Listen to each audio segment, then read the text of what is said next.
అండి ముందుగా లైక్ చేయండి. లైక్ చేస్తే మన వీడియో ఎక్కువ మందికి రీచ్ అవుతుంది. ప్రోమో చూసారు కదా, ఏమైంది బిగ్ బాస్ కి, బిగ్ బాస్ టీమ్ సభ్యులకు ఏమవుతుంది? మొన్న ఆయేషా, ఈ రోజేమో తనూజ. సో డెంగ్యూ, టైఫాయిడ్ ఇలాంటి ఫీవర్స్ వస్తున్నట్టుగా ఆయేషా అయితే మనకు కనపడతలేదు, ట్రీట్మెంట్ తీసుకుంటుంది. అది ఇంకా అమ్మాయి బయటకు వచ్చేస్తుందనో, ఎలిమినేషన్ అయిపోతుందనో, లేదా మళ్ళీ రీఎంట్రీ అవుతుందనో, మొత్తం దాని మీద విచిత్రమైన వార్తలు అయితే వస్తున్నాయి. తనకి బాగాలేదనే విషయం కంపల్సరీ, కానీ కన్ఫర్మ్ గా చాలా టేక్ కేర్ తీసుకుంటారు. ఇంకా మరీ ఇక తప్పదు, కంపల్సరీగా ఉంటే ప్రమాదం అంటే రెస్ట్ తీసుకోవాలనుకున్నప్పుడు తప్ప ఆ హౌస్ నుంచి బయటికి రావడం అని జరగదు. మాక్సిమం కొంత ట్రీట్మెంట్ అయిన తర్వాత తీసుకొచ్చే అవకాశం అయితే కనపడుతుంది. మేబీ ఎలిమినేట్ కూడా అవ్వచ్చు కూడా, ఇక అమ్మాయి హెల్త్ కనుక నిజంగా ఇబ్బంది పెడితే.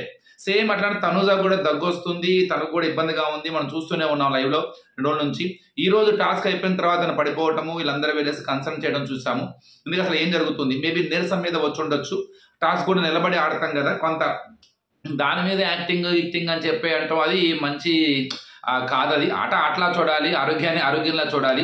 ఆ ఆటని ఆరోగ్యాన్ని కలిపి యాక్టింగ్ చేస్తున్నారు అన్నది ఇదంతా ఏంటంటే బాగోదు కూడా. అలా అనటం మూలంగా ఆ పర్సన్కే మంచిది. మీరు ఒక చిన్న బ్లేమ్ చేయడం మూలంగా ఇలా కూడా అంటారా అన్నది ఒక ఇది వస్తుంది. కాబట్టి అది ఆ టాపిక్ కరెక్ట్ కాదు. అసలు దాని గురించి మాట్లాడదు కూడా వేస్ట్ మనకి. ఇక టాస్క్ వైపుకి వస్తే, కంటెండర్లు అందరూ కెప్టెన్సీ టాస్క్ ఇచ్చాడు బిగ్ బాస్. అఫ్ కోర్స్ ఇలాంటి టాస్కుల్లో కొంత ఫీమేల్స్ నష్టపోతారు, ఎందుకంటే అది లాక్కోవడం తీసుకెళ్తాం కాబట్టి. మరి ఇలాంటి టాస్క్ ఎందుకు ఇచ్చాడో అర్థం కాల. అంటే మళ్ళీ ఇమాన్యుయల్కి ఇమ్యూనిటీ ఇస్తున్నాడా? ఇమాన్యుయల్ ఎంతకాలం ఇలా నామినేషన్లోకి రాకుండా ఉండటం ఇమాన్యుయల్కి మంచిదంటారా చెడంటారా? అఫ్ కోర్స్ ఇది మంచిది కాదు. తను రావాలి, తన ఫ్యాన్స్ని స్ట్రాంగ్ చేసుకోవాలి, యాక్టివ్ చేసుకోవాలి, అప్పుడే తను టైటిల్ ఫేవరెట్ అవుతాడు. ఇలా ఇమ్యూనిటీలు రాకూడదు. ఇమాన్యుయల్కి మరో ఇమ్యూనిటీ అనేది మాత్రం అది మంచి పద్ధతి కాదు.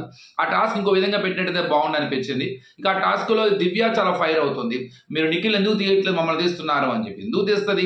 ఇమాన్యుయల్ తీసుకెళ్లేసి అక్కడ పక్క సంజనా గారికి ఇస్తారు. సంజనా గారికి ఇమాన్యుయల్ అవ్వాలని ఉన్నా కూడా సంజనా గారి టీంలో మన జరిగిన టాస్క్, ఫన్ టాస్క్ ఏదైతే ఉందో ఆ టాస్క్లో గౌరవ్ కానీ లేకపోతే నిఖిల్ ఉన్నాడు. అలాంటప్పుడు కంపల్సరీ తను నమ్ముకొని నిఖిల్ ఉన్నాడు కాబట్టి ఎక్కడా కూడా వేరే టీంకి స్పిట్ అవ్వలేదు. అలాంటప్పుడు కన్ఫర్మ్ గా నిఖిల్ మీద ఒక కన్సర్న్ ఉంటుంది. చివరిలో ఏదైనా వచ్చినప్పుడు అప్పుడు తెలుసుకుందాం అనుకుంటారే తప్ప లాస్ట్ క్షణం దాకా నిఖిల్ని ఉంచాలనే కోరుకుంటారు. మీకు ఇవాళ చాలా క్లియర్గా ఒక చిన్న మాయ చేశాడు ప్రోమో ఎడిటర్. లాస్ట్లో మాధురి గారు మార్చేస్తుంది అన్నప్పుడు క్యాప్ మార్చేసి మాధురికి పెడతాడు. అది యాక్చువల్ లాస్ట్ వాళ్ళు ఎదురున్నప్పుడు అనుకుంటాం. ఎవరు? ఇమాన్యుయల్ అను సంజనా గారు తనూజ అని ఇమాన్యుయల్ ఉన్నప్పుడు అఫ్ కోర్స్ సంజనా గారు ఇమాన్యుయల్కే ఇస్తారు. తనూజకి ఎందుకు ఇస్తారు? ఇది కన్ఫర్మ్ ఎక్కడే ఉంటుందంటే గొడవ అయిన తర్వాత నిఖిల్ తీసే క్రమమే ఉంటుంది. అప్పుడు మాధురి గారు మాట్లాడారు, స్ట్రాంగ్ కాబట్టి తీసేస్తున్నాను అని చెప్పేసి అనమాట. సో ఇక చివరికి మొత్తం గట్టిగానే ఫైట్ చేశారు నిఖిల్ కానీ ఇమాన్యుయల్ చాలా గట్టిగా ఫైట్ చేశాడు. రీతుని తీసేస్తుంది, రీతు గ్రూప్ గేమ్ ఆడుతాను రీజన్ చెప్పి తీసేయడం అది అర్థం కాలేదు నాకు. స్ట్రాంగ్ అని తీసేయటం ఓకే, ఆ గేమ్కి అది పర్ఫెక్ట్ గానే సెట్ అయ్యింది. తర్వాత ఫస్ట్ లోనేమో కళ్యాణ్ తీసేస్తాడు గౌరవ్. ఇక్కడ కొంత ఇమాన్యుయల్కి సపోర్టింగ్ చేయాలి అని ఒక ఆలోచన ఉన్నా అది ఇమాన్యుయల్ తన ఆట ఆడటానికి తన ఎఫర్ట్స్ చూపించాలి. ఆ ఎఫర్ట్స్ చూపిస్తున్నాడు. కానీ అక్కడికి వచ్చేసిన తర్వాత ఏమవుతుందంటే వాళ్ళు చేసే పనులు ఇమాన్యుయల్ ఎక్కడో హెల్ప్ చేస్తున్నట్టే కనపడుతుంది మనకి. అది కొంత ఇమాన్యుయల్కి 2 రకాల నష్టం అనమాట. ఒకటి, ఇమాన్యుయల్ మ్యానిపులేట్ చేస్తున్నాడు, ఇమాన్యుయల్కి హెల్ప్ కోరుకుంటున్నాడు, ఇమాన్యుయల్కి హెల్ప్ చేస్తున్నాడు, అందరూ మిగతా వాళ్ళ వైపుకి చూడటం లేదు వీళ్ళు అన్న. కానీ ఇక్కడ క్యాప్ తీసుకుంటుంది ఇమాన్యుయల్ కదా, కష్టపడి తీసుకుంటుంది ఇమాన్యుయల్ కదా, తప్పదు. మరి ఇమాన్యుయల్ క్యాప్ ఇచ్చి ఇమాన్యుయల్ చేయరు కదా, కాబట్టి అది అంతవరకు దానిలో ఎలాంటి ఇబ్బంది లేదు. ఇమాన్యుయల్ కష్టపడుతున్నాడు అంతే. కానీ ఇమాన్యుయల్కి వరుసగా ఇమ్యూనిటీలు రావడం అన్నది ఏంటి అన్నది జాగ్రత్తగా చూసుకోవాలన్నమాట. సో చివరికి లాస్ట్కి తనూజాను ఇమాన్యుయల్ మిగిలినప్పుడు అఫ్ కోర్స్ అమ్మాయి అంత గట్టిగా కనపడలేదు. మేబీ వీక్నెస్ వల్ల ఆగిపోయింది, ఇంకా పడలేక తీలేక అర్థమైపోయింది తనకి. ఆ తర్వాత అయిపోయిన తర్వాత తను ఇంకా అక్కడికి వెళ్ళి స్పృహ కోల్పోవడమో అది కొంత ఇదవ్వటమో, ఎందుకంటే హెల్త్ ఇష్యూ ఉంది కాబట్టి 2-3 రోజులు మనం దగ్గుతూ ఉంటాను, చూస్తూనే ఉన్నాము. ఆ వీక్నెస్ కన్ఫర్మ్గా దాని మీద ఉంటుంది. సో ఇది మీ ఒపీనియన్ కామెంట్ బాక్స్లో చెప్పండి, మీరేమనుకుంటున్నారు? మొత్తానికి మరో కెప్టెన్ ఇమ్యూనిటీకి ఇమాన్యుయల్కి మరొక ఇమ్యూనిటీ, మళ్ళీ కెప్టెన్ అయ్యాడు. మళ్ళీ కెప్టెన్ కాదు, ఒకసారి కెప్టెన్ అయి పాపం చేజారిపోయింది. సో దాన్ని ఇప్పుడు ఫుల్ ఫ్లెడ్జ్గా ఒక కెప్టెన్గా వచ్చే అవకాశం అయితే ఉంది. ఇక్కడ ఇమాన్యుయల్ కెప్టెన్ కాకూడదు అంటలేదు, ఎందుకంటే ఇమాన్యుయల్ ఆల్రెడీ పాపం కెప్టెన్ సాక్రిఫైస్ చేశాడు. సో మళ్ళీ కెప్టెన్ వాళ్ళు కోరుకుంది. కానీ ఇమాన్యుయల్కి వరుస పెట్టి ఇలా కొంత ఇమ్యూనిటీస్ రావడం కానీ, నామినేషన్లో రాకపోవడం కానీ కొంత దానికి నష్టమే అది. సో తను స్ట్రాంగ్ అవ్వాలి, వాళ్ళ ఫ్యాన్స్ని యాక్టివ్ చేసుకోవాలి. అలానే ఇమాన్యుయల్కి ఒక చిన్న భయం కూడా ఏర్పడింది ఇప్పుడు చిన్నగా నిన్న రాత్రి నుంచి అనమాట. సో కొద్దిగా తనూజ విషయంలో, కళ్యాణ్ విషయంలో బ్యాడ్గా వెళ్ళిందేమో, తనూజకి బయట బాగుంది అని ఇట్లాంటి కొంత అనాలిసిస్ చేసుకుంటున్నాడు. సో ఇవన్నీ కాకుండా ఇంత లెక్కలు వేసుకోకుండా జస్ట్ ఇమాన్యుల్ లాగా ఉంటూ ఫ్రీ ఫామ్గా ఆడితేనే తన టైటిల్ రేస్లో ఉంటాడు. అలానే తనూజ ఇప్పుడు ఏదో బయట బాగుంది అని చెప్పేసి తనూజ మీద ఒక అటాకింగ్ మూడ్ ఏదైతే ఉందో ఇక్కడ ఒకటి కన్ఫర్మ్గా తనుజ ఎప్పుడైనా టైటిల్ ఫేవరెట్ ఏం కాదు. ఆ విషయం తనుజ కూడా అనుకోవట్లేదు అక్కడ. వాస్తవంగా చెప్పారంతే. ఆ చెప్పిన తర్వాత కొంత కాన్ఫిడెన్స్ లెవెల్ పెరిగి ఉండొచ్చు. అలా అని చెప్పేసి తన ఎఫర్ట్స్ ఏం పెట్టకుండా ఉండట్లేదు. కొంత తనలో మాట తీరులో కొంత ఇబ్బంది అనిపించింది. ఎందుకంటే కొంత ఎక్కువగా కెప్టెన్సీ అవ్వాలి, నేను కంటెండర్ అవ్వాలి, నేను కెప్టెన్ అవ్వాలి అని ఒక తపన బాగా కనపడింది. కాబట్టి అందులో ఎక్కడో కొంత అది ఏం చేసిందంటే ఇన్ఫ్లుయెన్స్ చేయడానికి తన మాటల్లోనూ ఎంతసేపటికి ఎట్లయినా గెలవాలి, డబ్బులు కావాలి, డబ్బులు ఉంటేనే కంటెండర్ అవ్వాలి కదా అన్న ఒక దాంట్లో మాధురి గారితో మాట్లాడేటప్పుడు కానీ మిగతా వాళ్ళతో మాట్లాడేటప్పుడు కానీ ఆ టెంపర్ కొద్దిగా కనపడింది బాగా.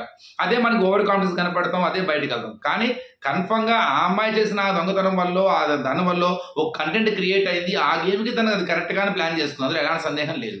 అట్లానే తనూజ ప్రతిదాన్ని మనం నెగిటివ్గా చేస్తే తనూజకే లాభం. సో తనూజాని అనవసరంగా హైప్ చేసేసి ఇమేజ్ పెంచుకుంటూ ప్రతిదాన్ని నెగిటివ్ చేస్తే కన్ఫర్మ్గా తనూజకి అది ప్లస్ అవుతుంది తప్ప నెగిటివ్ అవ్వదు. ఎక్కడ మనం పాయింట్ టు పాయింట్ మాట్లాడాలి, ఎక్కడ మనం ఇదిగా ఉండాలని ఇంపార్టెంట్. ఎందుకంటే తనూజాతో one of the strong contestant. So she has given a lot of content. తనలానే ఉంది. అది కొంతమందికి నెగిటివ్ కనపడి ఉండొచ్చు, కానీ తను మిగతా ఏ కంటెస్టెంట్తో పోల్చుకున్నా కూడా సో తనలా ఉంది, కంటెంట్ ఇస్తుంది, ఎమోషన్స్ చూపించింది, అల్లరి చేసింది, నవ్వుతుంది, అన్ని చేసింది. కానీ ఎక్కడో తనలో బ్యాడ్ నెగిటివ్ ఉండకుండా ఉండదు. సో ఆ నెగిటివ్స్ని పట్టుకొని ఎక్స్ప్లోర్ చేయడం మూలంగా అనవసరంగా ఇమేజ్ పెంచేసి సో ఆ అమ్మాయి ఒక వారం నుంచి 3 రోజులు చూస్తున్నారు, 2 రోజుల నుంచి టైటిల్ పేరు అమ్మాయికి పార్షియాలిటీ, అమ్మాయికి ఇస్తున్నారు, ఇచ్చి పారేయండి, ఇట్లాంటి క్యాంపెయిన్ చేయడం మూలంగా ఇండైరెక్ట్గా ప్రతి ఒక్కరు అదే అనుకుంటారు. నిజానికి అక్కడ దాకా లేదు, అసలు ఆ స్టేజ్ ఇంకా రాలేదు అసలు. వాస్తవంగా అనవసరంగా ఇచ్చేసేసి హైప్ అని క్రియేట్ చేసి తనకే లాభం చేకూర్చడం చేస్తున్నారు. అట్లానే ఇలాంటి ఆరోగ్యం బాగోలేనప్పుడు కూడా టక్కన ఒక మాట అంటాం అన్నది కూడా అది మంచి పద్ధతి కాదనమాట. చూద్దాం ఇంకా ఈ బిగ్ బాస్ ఈ జ్వరాలు కొద్ది కంట్రోల్ అయ్యి ఎన్ని రకాల మలుపులు తీసుకుంటాడు. బిగ్ బాస్ ఏదో కొత్తగా ట్రై చేస్తున్నాడు ప్రతి ఒక్క టాస్క్ని. చివరికి బిగ్ బాస్ ఎన్ని రకాల మలుపులు తిప్పుతూ, ఎందుకంటే బీబీ టీం కూడా ఎప్పుడు వారు వన్ సైడ్ అవ్వాలని కోరుకోదు. కన్ఫర్మ్గా ఆడియన్స్ అందరూ ఒకవైపు ఎడ్జ్ తీసుకోవాలని కోరుకోదు. చివరి దాకా నరాలు తెగే టెన్షన్ దాకా రావాల్సిందని చెప్పేసి ప్యారలల్గా ఆ కాంపిటీటర్స్ని వాళ్ళకి ఇమేజ్ పెంచుతూ ఉంటుంది. కాబట్టి బిగ్ బాస్ కన్ఫర్మ్గా ఇంకొన్ని ప్రయత్నాలు, అంటే కొన్ని జరిగే సంఘటనలు, వాళ్ళు పెట్టే టాస్కులు, వాళ్ళు చేసే చేంజెస్ వల్ల కన్ఫర్మ్గా ఇది చివరికి వెళ్ళే కొద్దీ నువ్వా నేనా అనే టగ్ ఆఫ్ పోటీకి వస్తుంది అనమాట. చూద్దాం మరి ఏం జరగబోతుందో. మీ ఒపీనియన్ కామెంట్ బాక్స్లో చెప్పండి. Thank you.